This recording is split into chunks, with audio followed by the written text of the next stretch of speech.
Mind is everything. All right, Miss Jamari and Jamari too. I'm Jamari Amore. My name's Charlie. Well, my name is Delion McLean, but I go by Calypso Jate. That's my drag name. My name is Francisco Ruelas. So no, I'm Jay. My name is Tori Blahnik. Well, my name is Lincoln. I've been in the house for about 2 to 3 years, I think. I honestly don't remember when I joined. It's been so long. But my favorite category would be mines, which is schoolboy. Ballroom community for about 9 years now. Walk Rennis with a Twist. Rennis with a Twist is a category made for the more manlier voguers. Pretty much on a day-to-day, it's like if you look at and more of a man per se, or the masculine side of femininity, is considered realness, and then the twist would be the fact that I vogue and look like this. I've been in the house for a little bit over a year, and I walk Vogue Femme. I walk All American Runway and Realness with a Twist and Realness, and I've been in the house for about 5 years. My category, I walk in the ballroom scene as female figure face, but I also do Vogue Femme and Realness. The female figure face is my main category. And I've been in the ballroom scene for about 2 years, and I've been in the house for about 3 years. I do Vogue Femme, so it's a performance category. There's also like, what is it? It's just different categories, like sex siren, stuff that where you won't have to dance, but I'm like a performance category, so I do tricks, performance, and the battles. I mean, everyone battles to a certain extent, but it gets really intense with Vogue Femme. That's like what everyone looks up on, YouTube to see voguing. That's what everyone thinks voguing is, but there's many more categories. So I met Jamari originally at Reach LA. He teaches a Vogue class. Him and Aniche were teaching. And Jamari was the first person to offer me a house.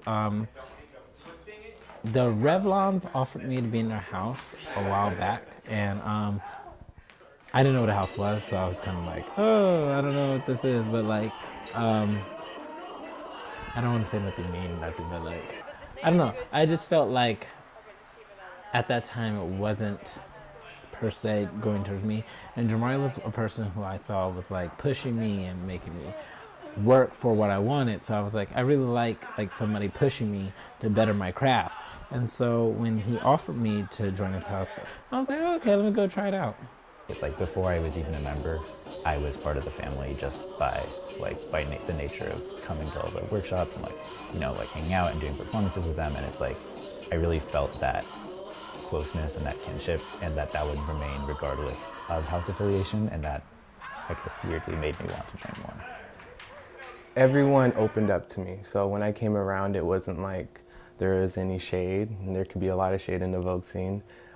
Everyone was welcoming, and I liked how everyone's Vogue was different, and didn't really see like too much similarities in everyone's Vogue, so I just knew that like they're training under someone that kind of helps them bring out their own Vogue. I think we're much more than a house, though. Like we're much more than a family. Like we're kind of like lifelong. Like even when some of us like leave or get like kicked out, because that does happen, we still like connect with each other on a level that we won't connect like with anyone else. And like it's just something it's very rare in like the gay community. And I think that's what I like about being in the house the most. We've grown to kind of be a family, and like all that stuff is honestly like not a front. Like I like talk to most of the people like in the house like on the regular, or like when I need them for something, or like when I'm bored, or like to go like hiking or whatever. There are people I can call upon like when I need them. Like if I do my shows, I could call upon them to be like, hey, can you guys back up dance for me? Or like I could call a Jamari like, hey, Jamari, do you have a certain thing I could borrow? Or like if we're ever in like a need, like if we need food or money or somewhere to sleep or something, Jamari's always there to willing to lend out. As Jamari as a housewife, he's more than like a housewife is kind of is like just the term that it is, but he still takes on like that fatherly role in a way, because like majority of the people in the house, we are like all like still maturing and growing, you know. And with him being being mature himself, he takes that role to, like, if we're steered in the wrong direction or he see us going in the wrong path, he'll like speak up about it and just try to say, hey, like, no, look at it. And, you know, sometimes majority of the time we won't listen because, like, I mean, you know, you really don't listen to stuff like that sometimes, and we go out and do it anyway. And then when it like backfires or something happens, he's like, he's not really like I told you so, but he just is like, yeah, like, I've tried to warn you, but I'm glad that you had to experience it yourself to finally see, you know what I'm saying? And then he always like reassures it, like, you know, like, I say stuff for a reason, you know, because either I've been through it or because I know somebody or, you know, or about that situation, and I would never steer you in the wrong. So I would just hope that you would listen to me if I'm telling you something. But we say, yeah, then we turn around and don't listen again. People kind of underestimate the importance of having like gay parents, and that's very much what Jamari is to me. It's like, you know, even as supportive as your biological parents can be, or your adoptive, or whatever, it's like, if you have heterosexual parents, they can't teach you how to be gay. And it's like, that sounds kind of obvious, but it's like, it's really hard to navigate what's essentially an entirely different world by yourself, and like without being hurt along the way. And having someone to sort of guide you through it and like, you know, make sure you're going in the right direction is just like, it's hugely important, and I'm really grateful to him. Me and our society, as far as the gay community, like, there's a different way of upbringing that happens as far as like how you carry yourself and what you wear and how to, I teach them, like, if you're going outside in basketball shorts, you still need to color coordinate. Like, there's always an opportunity for something in life. You never know what may happen. So I'm just really on them, like, those type of things you don't really get from your parents, because they don't live in our world. They don't know that people judge you if your socks are different colors. They don't know that people judge you if you're not driving a certain type of car. So it's one of those things where I try to tell them, like, you may not have a Lexus, but whatever car you have, treat it as if it is. Make sure it's always washed, it's always clean, no broken tail lights and all that weird stuff. And it's, you know, always done. The same thing when it comes to your clothes. Like, never be caught in a setting to where, like, you give anyone ammunition to fire at you. So if you go in somewhere and you're like, damn, my shirt is really dirty, change your shirt. Like, it's been times where they've come to my house, like, we've all getting ready to go out and getting dressed, and I'm like,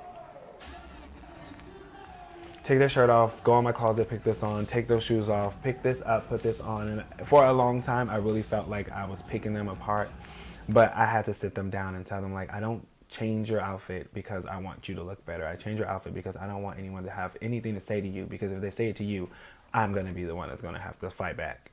Because you guys don't know any better. You're younger. They don't really care.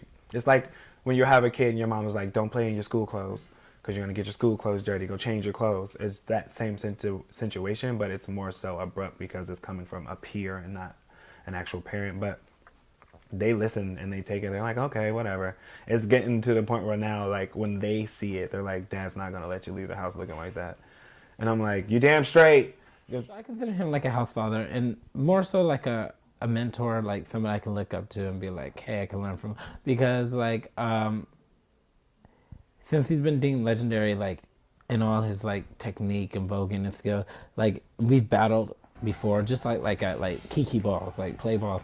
But he's someone that I like really like, oh, this is like a challenge, and I like challenges, so I like competition. I was like, this is someone that I can like fight to, like, I want to like beat or get on their level. It's definitely made me a stronger person because I'm taking on a role which happens to take on everyone else's burdens when they can't take them on themselves. So it definitely became a journey of like growth and really understanding who I am as a person and how strong I am and how strong I can be, because being the father means I take on so much as far as what goes on between the kids, and that journey has just been a roller coaster. It has its high points, it has its low points, and then sometimes I'm just stagnant because the kids are just developing themselves, so sometimes I have to pull away, so I have to like pull away. But that journey is definitely a really, really, really rough one, because it's like when I want to pull away, because I'm like, y'all just gonna have to learn on your own. I don't have time to deal with it. And then I'm like, no, I can't let them go through all that. I'm like a real dad. Like, it's so crazy. Like, I really feel like majority of them, well, all of them are like my kids. Like, push them out and birth them type kids. Like, I really care for them that much.